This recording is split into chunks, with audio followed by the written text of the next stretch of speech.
Hello all, Project Wargaming here with a update on the Age of Sail campaign that Dad and I have started. So we played a couple of rounds. It's kind of a slow start, just getting everything situated and in its spot. And so we're gonna fight out our first battle this Saturday, I think. So it's been fun to do that. So I just wanted to take the time to kind of do a little walkthrough with the campaign. It might interest some of you. It might not interest all of you. But for those who might be interested in it, I thought it might be good to do so. So I have divided each month into two different segments. So basically roughly 2-week sections. Kind of the idea is that it's roughly the size of the Caribbean or the Adriatic Sea, somewhere in that area.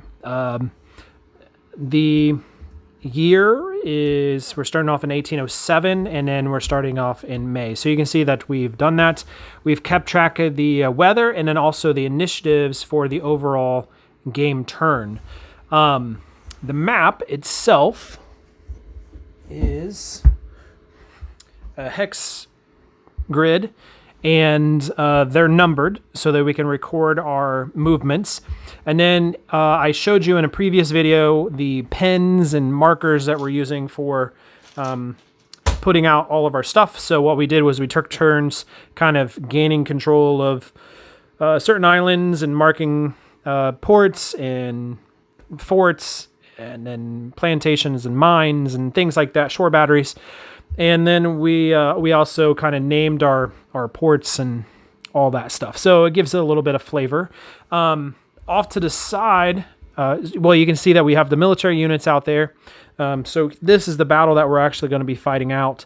I have 2 frigates and a brig and a sloop, and I think he's got a frigate, brig, and a sloop. So it'll be a fairly even fight. It'll be interesting because it's in the fog, so we haven't really played a battle there. And then off to the side here, we have basically the ports. And so, this St. Gabriel has more troops in it, so you can't fit that all on the hex. So put them over here. And then up here in this corner, we have a little weather chart that we use to roll the weather. And then also it tells us how fast our ships can move, or our squadrons can move based on whatever the weather is for that time period. So that's basically kind of how we set up the map itself. I'll walk through basically the rules real fast. The overall battle rules that we're using are Fire as She Bears 2nd edition. You've heard me talk about that before. But I can kind of walk through it, I think, based on our little turn chart here. So each turn we keep track of various things. So we have our income. We started off as a 500-point game, and then I have established points for various ships and items on the board, so we could purchase those kind of as our starting things. And then after that, then we can come back in and purchase more things. So this gives you an idea. I have 0 left in the bank because I spent it all. This was my income. Last turn, 140. And then the initiative, weather. And then this is where I spent my points. So I bought a development card, and then I bought a 95 points worth of military units, which ended up being ships for the most part. Here's how it kind of broke out on the income side. So I have 2 small ports. I have a medium port and a large port. So all of that gets totaled together. Trading, plantations, mines, and fishing. All of that gets totaled in there. Specials. Dad played a card against me, so I lost some income. So that's why I ended up with my total income. So that's how we kind of run through a turn. These are kind of the rules that I've worked out. I know it's a little hard to see because of the glare with that, but it runs through everything, talks about the campaign map, and then talks about the different items that are on the campaign map, talks about military units and resource points, and then line of sight and all of that on the campaign map. Then it talks about battle honors and the actual campaign rules on a step-by-step on how a turn is carried out. So we determine initiative, determine the weather. We each get an Admiralty card at the bottom of the month, which is basically an order from the Admiralty that kind of forces us to go and try to do something. So that hopefully keeps us engaged. And then we allocate our resource points, and then we give our squadrons and individual commands their orders. And that has to happen if they have an admiral, or if they're around an admiral, or if they're in port. And then we move units, and then naval combat and all of that. So this game is obviously set up mostly just about naval contacts, naval combat. So the thing is, though, we have certain items that come up, and like first round, like Dad and I ran into each other, but he only had one ship to my 3 ships, so he wanted to run. So then I have charts that basically play out, okay, if a player decides to run, then we do this, and it gives us a roll on how that is carried out. And then same thing with actual naval combat. If we have a real naval combat that we want to do, but we don't really have time or want to play it out on a table, then this gives us kind of a resolution table. This is kind of the point structure. So basically I put them into their rates and things like that, and then number of guns, and then how many points it takes to buy those. This is how much it costs to upgrade your crew.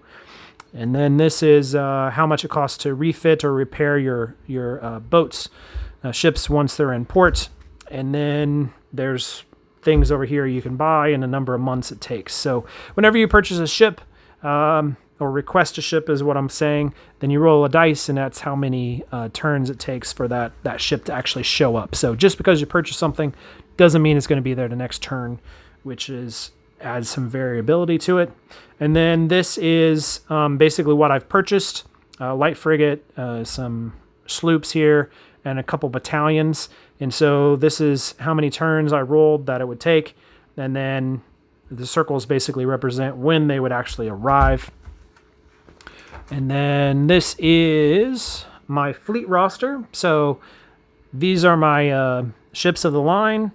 These are my frigates. And then over here would be my sloops. And then from there, I divvied them up into ships and squadrons or independent commands. And I have the pennant on the board that represents that guy. And then whoever's in command of that unit, and then we keep track of kind of the movement as well. So this is kind of just the start of it, so we'll see kind of how it all plays out. So I'm not for sure.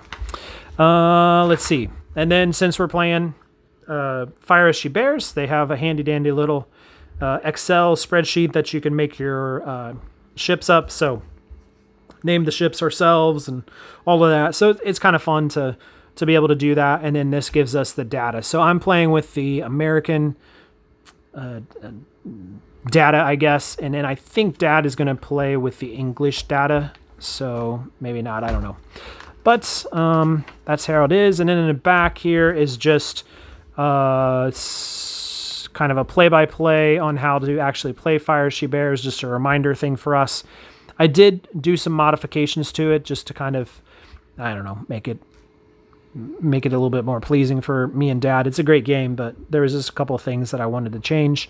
And then this is just the all the stuff that you need to play for Fire as She Bears. So anyways, that's just a simple walkthrough. My plan is to actually put this out for free for guys to have if they want. You can look at it. It's a good base, I think, to work from, and it's really easy to modify. So yeah, that's my plan. I'm going to put the tokens out now too for Fire as She Bears, and they'll be free on the website here in the next week or two. So that's it. We will talk to you later.